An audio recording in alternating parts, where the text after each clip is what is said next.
नमस्कार, स्वागत है आप सभी का सत्याग्रह में और मैं हूं हेमंत भट्ट। लगातार आप बिहार विधानसभा चुनाव की जमीन से खबरें देख रहे हैं और हम भी जनप्रतिनिधियों से बात कर रहे हैं, जवाबदेह लोगों से बात कर रहे हैं, प्रबुद्ध लोगों से बात कर रहे हैं कि आपको बताएं कि बिहार के चुनाव में क्या कुछ हो रहा है, क्या कुछ जो मुद्दे हैं। इस समय हमारे साथ में जन सुराज पार्टी के प्रदेश उपाध्यक्ष हमारे साथ में हैं और पूर्व आईएएस रहे हैं ललन यादव जी। हम इनसे बहुत कुछ बातें करेंगे और जानने का प्रयास करेंगे कि समाज निर्माण के बारे में उनकी क्या भूमिका है और जन सुराज पार्टी अपने कौन कौन से मुद्दों को लेकर के आगे बढ़ रही है। लेकिन हम आपको बताना चाहेंगे कि ग्राउंड जीरो से जो हम जमीन से खबरें कवर कर रहे हैं उसमें कोई मिलावट नहीं है, कोई मसाला कंटेंट नहीं है और सत्याग्रह ये प्रयास कर रहा है कि आपको बताए कि बिहार विधानसभा चुनाव में जो जमीनी मुद्दे हैं उनकी क्या कुछ परख है और किस प्रकार से वो दो चार हो रहे हैं लोगों से। सर, बहुत बहुत स्वागत है आपका सत्याग्रह में। धन्यवाद सर। आपसे ये जानना चाहेंगे कि आप अभी प्रदेश की जो पार्टी है उसमें संयोजक की भूमिका निभा रहे हैं, विस्तार समिति में आप उपाध्यक्ष के तौर पे हैं, आप पूर्व आईएएस अधिकारी रहे हैं। तो बिहार में ये जो इस बार का विधानसभा चुनाव है वो जन सुराज पार्टी आने से कितना अहम हो गया है? क्योंकि इसके पहले तो सिर्फ दो पार्टियां होकर थी, महागठबंधन और एनडीए जो है वो आमने सामने दिखता था लोगों के लिए। अब जो है वो थोड़ी सी दुविधा की परिस्थिति पैदा हो रही है। तो क्या कहना चाहेंगे बिहार विधानसभा चुनाव के बारे में? हम कार्यक्रम के शुरुआती क्षणों में आपसे जानना चाहते हैं। देखिए, अभी बिहार में जो राजनीतिक बंधुआगिरी है जी, वो अब समाप्त होने का समय आ गया है। बिहार में लालू के डर से जो लोग भाजपा को वोट करते थे और भाजपा के डर से जो लालू को वोट करते थे वो अब समय समाप्त हो गया है। क्योंकि लालू जो पहले गरीबों के नेता हुआ करते थे, बाद में यादवों के नेता हुए और फिर वो परिवार तक सीमित हो गए। जदयू के बारे में शुरू में इन्होंने सुशासन के लिए कुछ अच्छे काम किए, हमारे यहाँ सड़कें बनी, बिजली उपलब्ध हुई, लेकिन उसके बाद फिर नीतीश जी धीरे धीरे जो है एक अलग तरह की राजनीति में मोदी जी से टकरा गए और फिर अब जो है शारीरिक और मानसिक रूप से थक चुके हैं जी।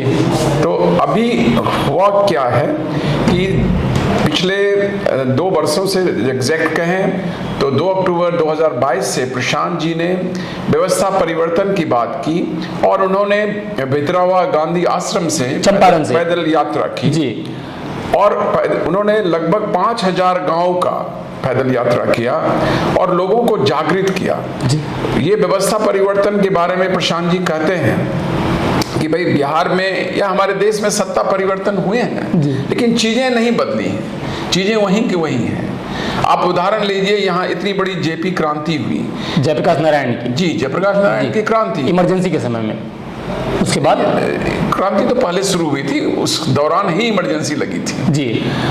तो जेपी क्रांति में जो है इंदिरा गांधी जी उसमें जो प्रधानमंत्री थी उनके अधिनायकवाद के विरुद्ध थी, कांग्रेस के विरुद्ध थी, भ्रष्टाचार के विरुद्ध थी जी।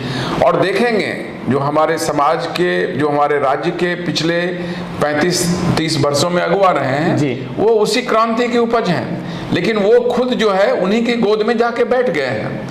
तो हमें हासिल तो नहीं हुई वो चीजें जो है, जो संपूर्ण क्रांति, जो हमारा नारा था जयप्रकाश नारायण का था कि हर एक विधा में जो है क्रांति होगी और हर एक विधा में इस तरह क्रांति होगी कि सुंदर राज्य आएगा, लेकिन वो तो मिला नहीं मुझे। गलत सर, हम आपसे वही जानना चाह रहे हैं। बस एक मिनट देता हूँ। तो प्रशांत जी ने ये सोचा कि हमें अब व्यवस्था परिवर्तन करनी होगी, सत्ता परिवर्तन नहीं। सत्ता परिवर्तन से चीजें बदलती नहीं जी। और ये व्यवस्था परिवर्तन का मूल मंत्र होगा सही लोग, सही सोच और सामूहिक प्रयास जी। जब बिहार में वैसे लोग जो सही लोग हैं उनका समूह जब सत्ता में आएगा जी, तो वो बिहार के बारे में सही सोच रखने वाले होंगे, बिहार के बारे में सही तरह से काम करेंगे और वह जो तंत्र होगा वो नियरली व्यवस्था परिवर्तन का होगा, क्योंकि उसमें बिहार का विकास होगा और हमारा बिहार का जो गौरव है वो वापस आएगा जी।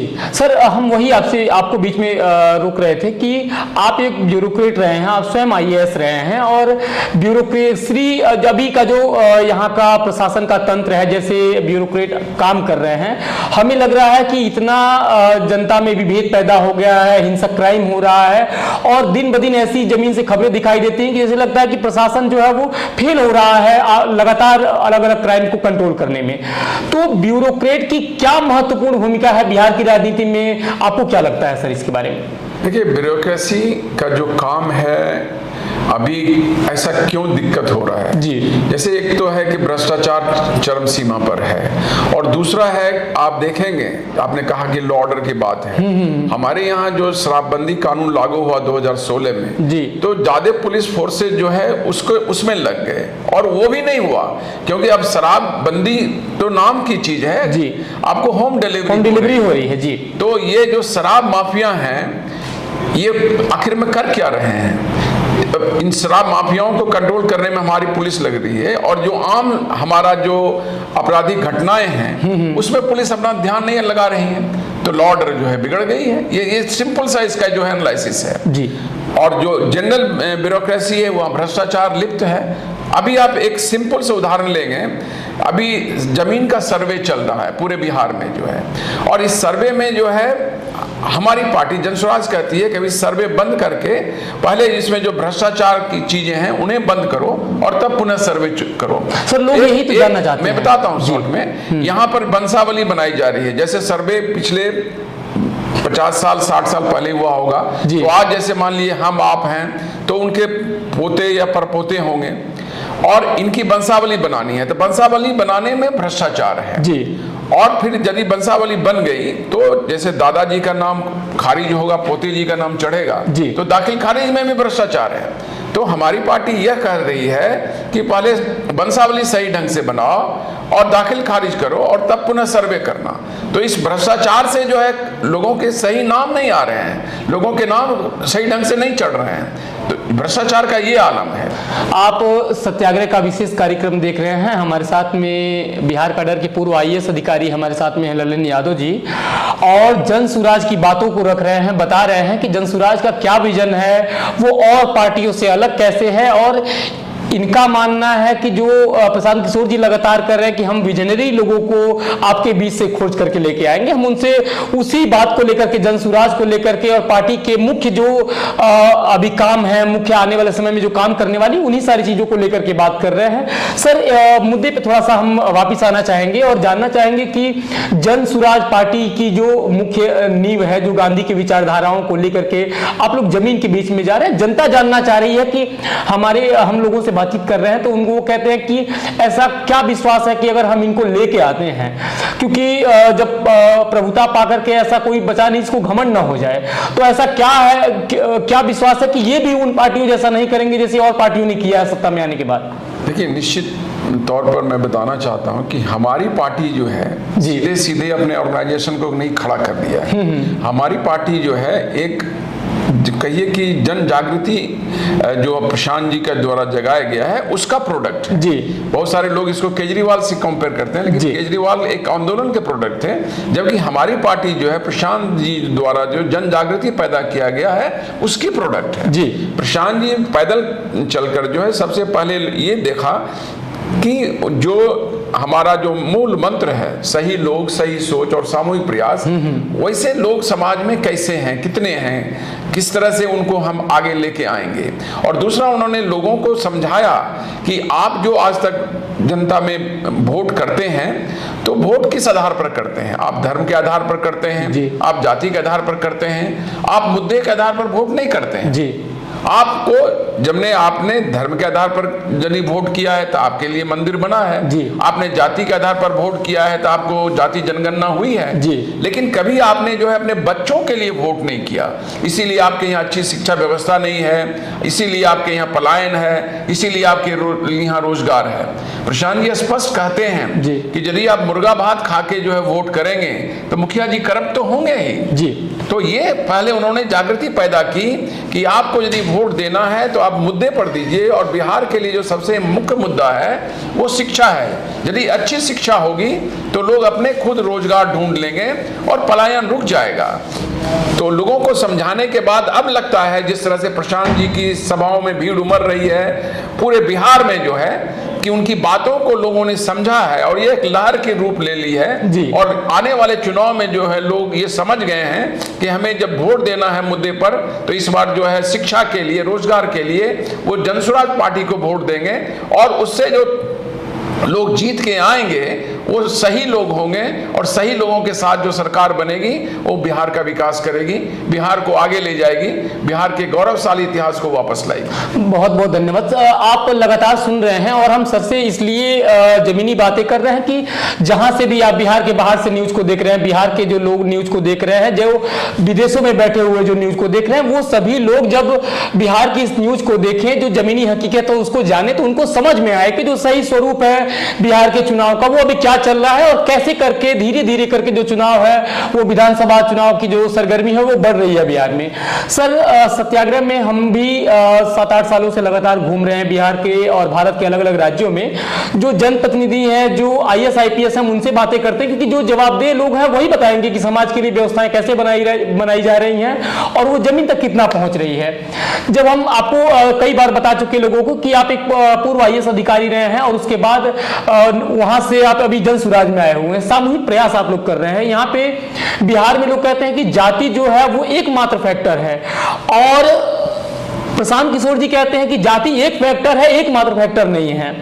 तो जाति का समीकरण ये पार्टी आपको लग रहा है कि वास्तव में तोड़ पाएगी? क्योंकि दो पार्टियां अभी सामने हैं, NDA भी है, महागठबंधन भी है और वो अपनी अपनी पार्टी की जो राजनीति है वो कर रहे हैं। तो कितना आप लोग जाति समीकरण को तोड़ पाएंगे, कैसे तोड़ पाएंगे, हाउ इज दैट पॉसिबल? देखिए, बहुत अच्छा प्रश्न आपने किया है जी। जब भी आप इसकी बात करेंगे और जनसुराज के सक्सेस की बात करेंगे तो लोग कहेंगे कि आप बिहार में लोग जाति से ऊपर उठकर वोट करेंगे। जी, यही बात है। यही बात प्रशांत जी जो है बताते हैं और बहुत सही ढंग से बताते हैं जी।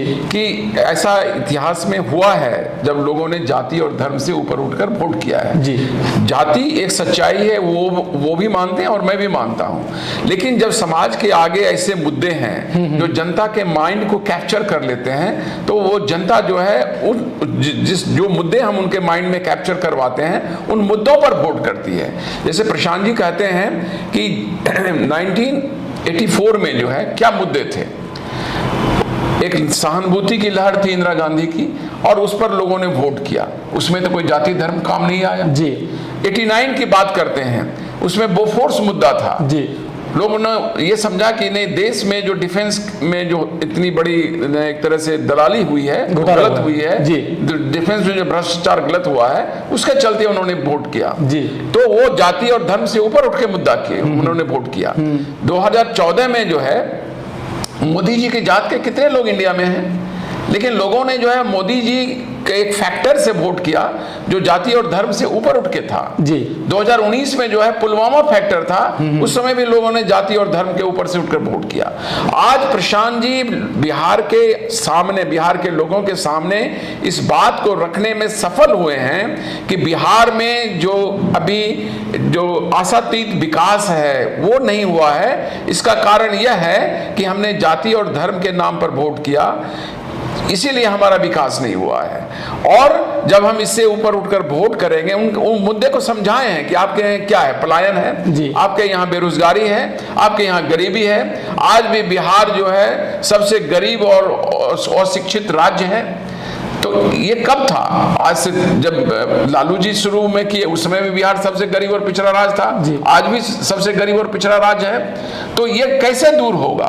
और जनता ये अब समझ चुकी है प्रशांत जी के इस पदयात्रा से, प्रशांत जी के एफर्ट से, कि नहीं, अब जो मुद्दा है, अब हम लोग अपने बच्चों के भविष्य के लिए वोट करेंगे और ये जाति और धर्म से ऊपर के उठ के होगा और तब बिहार की बात होगी, बिहार के विकास की बात होगी और तब जो है बिहार में एक अच्छी सरकार होगी। और निश्चित तौर पर लोग इस चुनाव में जो मैंने देखा है, लगभग काफी लोग कह सकते हैं कि लगभग 70 से 80% लोग बदलाव चाहते हैं और बदलाव चाहते हैं इन फेवर ऑफ कि हाँ, वो लोग इस बार जो है अपने बच्चों के लिए, अपने शिक्षा के लिए, बच्चों के शिक्षा के लिए वोट करें, अपने बच्चों के रोजगार के लिए वोट करें। और जब ऐसा होगा तो निश्चित तौर पर उसका ध्वजवाहक जो है जनसुराज पार्टी है, वो जो है सत्ता में आएगी, एक व्यवस्था परिवर्तन होगा और लोगों की बात मानी जाएगी, लोगों के काम होंगे, एक सुंदर राज्य होगा।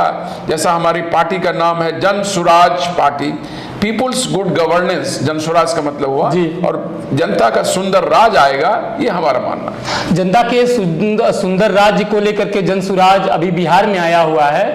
और रामधारी सिंह दिनकर की कुछ पंक्तियां हैं कि मानव जब जोर लगाता है पत्थर पानी बन जाता है, गुड़ बने एक से प्रखर हैं छिपे मानव के भीतर, मेहंदी में जैसे लाली हो वार्तिका बीच उजियाली हो, बत्ती जो नहीं जलाता है रोशनी नहीं वह पाता है। रोशनी की मिसाल लेकर के प्रशांत किशोर अभी बिहार में आए हुए हैं और हम बिहार में सत्याग्रह के माध्यम से लोगों से संवाद कर रहे हैं, संवाद के जरिए जानने का प्रयास कर रहे हैं कि उनके जीवन में हो रहे बदलाव की क्या पृष्ठभूमि है। ललन सर, मैं यहाँ पर दिनकर जी की वही एक और लाइन आपको बताना चाहता हूँ जी कि सिंहासन खाली करो कि जनता आती है। अब जो है बिहार में ये सिचुएशन आ गया कि दिनकर की ये पंक्तियां जो है निश्चित तौर पर उजागर होगी। जी सर, हम आपसे ये कार्यक्रम का अंतिम दौर है और कुछ जो महत्वपूर्ण प्रश्न छूट रहे हैं वो आपसे करना चाहेंगे। आप ब्यूरोक्रेसी में रहते हुए बिहार घूमे हैं, बिहार के बारे में सब कुछ जानते हैं, आपको क्या लगता है कि ऐसे क्या मुख्य फैक्टर रहे हैं जिसकी वजह से बिहार जो है वो धीरे धीरे जो विजडम की भूमि रहा वो धीरे धीरे गर्त में चला गया, और क्या कुछ मुख्य कारण कुछ ऐसे काम है जिनको करने से बिहार फिर से बदल सकता है? बहुत अच्छा प्रश्न आपने किया जी। बिहार निश्चित तौर पर जो है बिहार का एक गौरवशाली इतिहास रहा है। यहाँ का जो यूनिवर्सिटीज़ हैं नालंदा और विक्रमशिला, ये वर्ल्ड फेमस यूनिवर्सिटी हुआ करते थे। आपको ये इतिहास से जानकारी मिली है कि बिहार ही नहीं, भारत ही नहीं, विदेश से भी यहाँ लोग शिक्षा प्राप्त करने आए थे। हर्षवर्धन के समय जो है वेनसांग जो चाइनीज बौद्ध फायान और वेनसांग दोनों फायान नहीं आए थे, वेनसांग आए थे।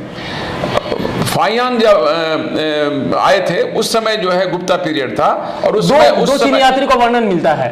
प्लीज जब फायान आए थे उसमें गुप्ता पीरियड था और उसमें नालंदा यूनिवर्सिटी बन ही रही थी, बनी नहीं थी। जब हर्षवर्धन थे उस समय वेनसांग आए थे और तब उन्होंने जो है नालंदा यूनिवर्सिटी में जो है बुद्धिस्ट की पढ़ाई की और यहाँ से वो लौटे तो वहां पर बुद्धिज्म फैला। ये बात है। तो ये जो ज्ञान की भूमि रही है जहां से पाटलिपुत्रा से पूरे भारत का शासन होता था, आज हम बिहार कहाँ हैं? गर्त में हैं। यही चीज जो है हमें खलता है। हमें वो तब खलता है जब ये पलायन का दर्द हमें महसूस होता है। जब कोई भी घटना होती है तो कहते हैं बिहार के इतने मजदूर मारे गए, बड़ा भारत के किसी कोने में ऐसा होता है तो कहते हैं बिहार का मजदूर मारा गया। हाँ, बिहार के मजदूर मारे गए। तो इस चीज को हम लोग बदलना चाहते हैं। अब बिहार केवल मजदूरों की फैक्ट्री नहीं होगी, बिहार का वो गौरवशाली इतिहास लौटेगा। और कैसे लौटेगा? वो ये जन स्वराज जो है अपने जो ब्लूप्रिंट में कहता है कि सबसे पहले वो अच्छी शिक्षा व्यवस्था की व्यवस्था करेगा, वर्ल्ड क्लास प्राइमरी एजुकेशन की व्यवस्था करेगा, जिससे कि यहाँ के बच्चों जो है अपने से ही रोजगार पालेंगे। और जो पलायन रोकने की बात है वो प्रशांत जी कहते हैं कि आने वाले जब जन स्वराज की सत्ता आएगी तो मुश्किल से 6 महीने से 1 साल में वो पलायन रोक देंगे। ठीक है। कैसा? इसके लिए वो ब्लूप्रिंट भी देते हैं। ये नहीं कि मात्र कहते हैं, वो कहते हैं कि जो हम आप अपने बैंकों में पैसा जमा करते हैं उसमें से जो 70% राशि जो है रिजर्व बैंक का गाइडलाइन है वो बिहार में खर्च होना चाहिए। और ये राशि जो है पिछले 35-40 वर्षों में बिहार में ना खर्च होके इसके लगभग 35 से 40% जो है दूसरे राज्यों में भेजे गए जहां अभी आप विकास देखते हैं। तो ये पूंजी का पलायन हुआ है। और जब पूंजी का पलायन रुक जाएगा तो श्रम का पलायन खुद ही रुकेगा। जब पूंजी का पलायन हम रोक देंगे, इसी पूंजी से हम उन नवयुवकों को रोजगार के लिए पैसे देंगे और जब वो स्वरोजगार करेंगे तो उनका जो है पलायन के लिए जाना जरूरी नहीं होगा। वो यहीं पर जो है छोटी मोटी अपना रोजगार करेंगे और 10 से 12 हजार की जो नौकरी बाहर जाते हैं वो उनको नहीं जाना पड़ेगा। जनता के सुंदर राज्य के लिए जो जन सुराज प्रयास कर रहा है और ये विशेष कार्यक्रम जो आप अभी ललन यादव जी के साथ देख रहे हैं, ये एक्स IAS अधिकारी रहे हैं और अपनी बातों को बड़ी खूबसूरती से बड़ी नजाकत के साथ बता रहे हैं, समझा रहे हैं बिहार के लोगों को। और ये कह रहे हैं कि जन सुराज पार्टी जो है वो लोगों के बीच में जा रही है, प्रत्यक्ष को किसी प्रमाण की आवश्यकता नहीं है। हमारे जो मुख्य काम है उसको लेकर के, हम विजन को लेकर के जनता के बीच में जा रहे हैं। और प्रशांत किशोर जी जो है वो मुख्य फैक्टर के रूप में अभी बिहार में धीरे धीरे उतर है। सर, पीके फैक्टर को लेकर के बिहार के 38 जिलों में लगातार पिछले 2-3 सालों से कैंपेन हो रहा है, ये अभी नया नया नहीं है प्रशांत किशोर जी का।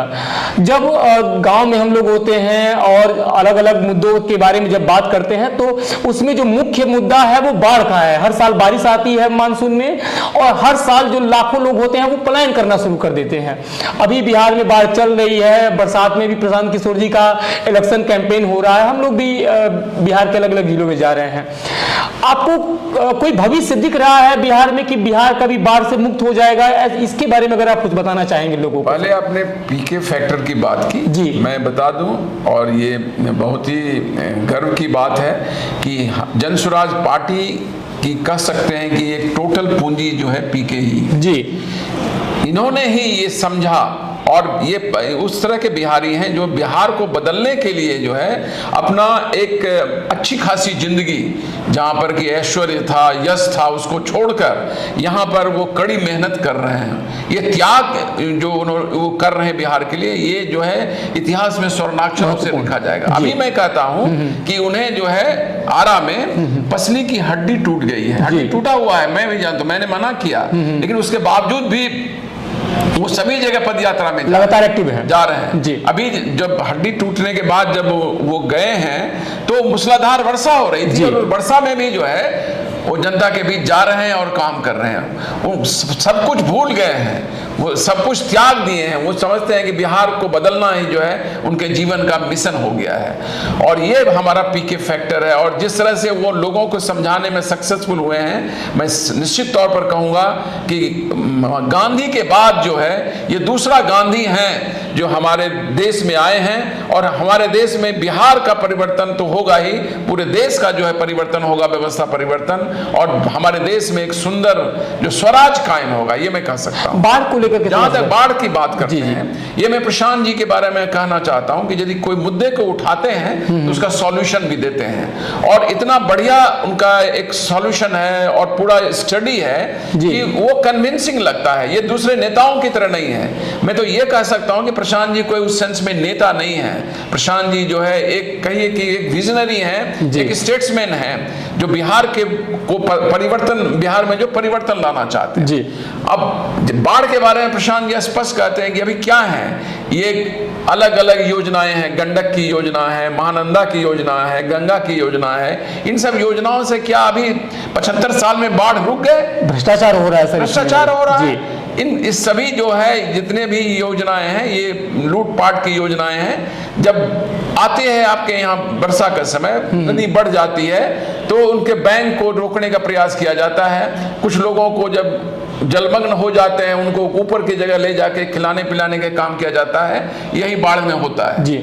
ये प्रशांत जी स्पष्ट कहते हैं कि जब जनसुराज सत्ते में आएगी तो वो एक पावर ग्रिड बनाएंगे, वाटर ग्रिड बनाएंगे, और जहां अधिक पानी है उस पानी को कैसे दूसरे जगहों में जहां कम पानी है उसको यूटिलाइजेशन करने की बात होगी। जहां अधिक पानी है उसको हम जो है कंट्रोल करके दूसरे जगह ले जाएंगे जहां कम पानी है। तो जहां अधिक पानी है वहां बाढ़ रुकेगी, और जहां कम पानी है, जहां सूखे की हालात हो जाती है, वहां उसका काम आएगा। आप उत्तर बिहार से साउथ बिहार में ले जाने की बात कर रहे हैं पानी को। जी हाँ। तो बाढ़ को लेकर के जो वाटर ग्रिड बनाने की बात कर रहे हैं प्रशांत किशोर जी, आपने लगातार रैलियों में सुना होगा, और उनका कहना है कि जो उत्तर बिहार जो बाढ़ से प्रभावित है, बीच का जो हिस्सा है उस पर पानी लगने की समस्या है, और साउथ का जो हिस्सा है वो सूखे से परेशान है। तो हम एक वाटर ग्रिड बनाएंगे जिसके माध्यम से जो उत्तर भारत का पानी है उसको हम कैनाल के माध्यम से, अलग अलग माध्यमों के माध्यम से हम उसको साउथ में ले जाएंगे, और इससे समस्या का जो है वो निदान हो जाएगा। उधर बाढ़ भी कंट्रोल हो जाएगा, और इधर जो सूखा है इस सूखे में भी हम पानी दे सकेंगे जी। ये सर कार्यक्रम का अंतिम प्रश्न है, और एक लंबे कार्यक्रम के साथ आपको लोग देख रहे थे, सत्याग्रह में सुन रहे थे, जनसुराज के बारे में आपने बहुत सारा विजन बताया। ये अंतिम प्रश्न इसलिए है क्योंकि ये महत्वपूर्ण है लोगों के लिए जानना भी, और आपसे हम इसलिए कर रहे हैं क्योंकि हम सभी लोगों से बातचीत कर रहे हैं और जनप्रतिनिधियों से ये जानने का बेहद बेहद महत्वपूर्ण प्रश्न है कि आम आदमी के जीवन में जो बदलाव हो रहा है, जब हम राजेंद्र नगर यहाँ पे टर्मिनल है, रेलवे स्टेशन पे जब हम जा रहे हैं तो लगातार लोग बैग भर भर के, जो नए युवा हैं 15 साल के 16 साल के, वो पलायन कर रहे हैं, लेकिन उनकी आंखों में उम्मीद की जो आशा है, वो विश्वास किसी को बन नहीं रहा है। अभी प्रशांत किशोर जी कह रहे हैं कि छठ के बाद पलायन रुक जाएगा बिहार का। तो हम उनसे बात कर रहे हैं तो कह रहे हैं कि बात तो अच्छी लग रही है, हम लोग देखते हैं और पता नहीं कौन क्या करेगा हमारे लिए। उनके लिए पलायन के लिए जो युवा है वो कितना ट्रस्ट करे और क्या विजन है, अगर जनसुराज आती है तो कैसे पलायन रुकेगा? मैंने तो अभी पहले ही इस बात को आपको समझाया जी कि शान जी जो कहते हैं कि ये पलायन रुक जाएगा, और ये जो डिस्ट्रेस पलायन है, जो 10 से 12 हजार की नौकरी के लिए हमारे युवा बाहर जाते हैं, वो बंद हो जाएगा। और इसीलिए वो कहते हैं कि ये आने वाला छठ और दिवाली जो है उनके लिए अंतिम छठ और दिवाली होगा, इसके बाद उनको बिहार से बाहर जाने की जरूरत नहीं पड़ेगी। वो इसको डिटेल में समझाते हैं कि वो इसको कैसे करेंगे। वो ये तो नहीं कहते हैं कि तुरंत वो फैक्ट्री लगा देंगे, और वो स्कैंडिनेवियन कंट्री का एग्जाम्पल देते हैं जहां की जो है बड़ी फैक्ट्रियां नहीं है, बड़ी कंपनी नहीं है, फिर भी लोग 100 रोजगार से जो है वहां की जीडीपी बढ़ी है। जी उसी तरह प्रशांत जी कहते हैं कि हमारे यहाँ जो आप और हम जो बैंकों में पैसा जमा करते हैं, बिहार के बैंकों में जो पैसा जमा करते हैं, उसके लिए रिजर्व बैंक का एक गाइडलाइन है, वो कहलाता है CD ratio, credit deposit ratio. जो हम आप पैसा जमा करते हैं, मान लीजिए कि हमने 100 रुपया जमा किया, तो रिजर्व बैंक का यह गाइडलाइन है कि 70 रुपया जो है वो हमारे बिहार में खर्च होना चाहिए। और यह राशि जो है, अभी हम जब 30 और 35 साल का डाटा लेते हैं तो हम देखते हैं कि ये मात्र जो है 30 से 35% ही बिहार में खर्च हुआ है, बाकी यहाँ से राशि पलायन कर गई, दूसरे राज्यों में चली गई है, जहां की आप विकास देखते हैं। तो जब ये रिजर्व बैंक का गाइडलाइन है तो प्रशांत जी स्पष्ट कहते हैं कि हम इस पलायन को, इस राशि के पलायन को रोकेंगे, और इसी राशि से जो है जो हमारे युवा बाहर जा रहे हैं उनको हम पूंजी उपलब्ध कराएंगे, उनको स्वरोजगार देंगे, जिससे कि वो बाहर उनको जाने की जरूरत नहीं पड़ेगी। और ये राशि कम नहीं होती है। जो मुझे कुछ डाटा उन्होंने जो दिया है, जो मुझे याद है कि पिछले जो 30 से 35 वर्ष में जो राशि हमारी पलायन की, वो लगभग 26 से 47 लाख करोड़ रुपए है। ये ह्यूज मनी होता है। बिहार का बजट ही तो हमारा 3 लाख करोड़ के लगभग होता है। और इतनी राशि जब पलायन कर गई, उस राशि को यदि हम यहाँ लगाते तो ये स्थिति नहीं आती। निश्चित तौर पर जो बिहार का जो पिछले 30-35 साल का नेतृत्व है, ये नेतृत्व में भी सक्षम नेतृत्व की कमी रही, जो बिहार को ये पलायन नहीं रोकने दिया। अदरवाइज वो रुक जाती। तो ये कुछ महत्वपूर्ण कार्यक्रम था सत्याग्रह का, और सर बहुत बहुत धन्यवाद, आपने अपना महत्वपूर्ण समय दिया। आप सुन रहे थे पूर्व IAS ललन यादव जी को, और अभी संयोजक हैं विस्तार समिति के जनसुराज में। हम चलेंगे सत्याग्रह के साथ जमीन पे, और भी बहुत कुछ मिलेगा आपको सत्याग्रह के विशेष कार्यक्रम में, तो आप बने रहें। बहुत बहुत धन्यवाद आप सभी का। नमस्कार।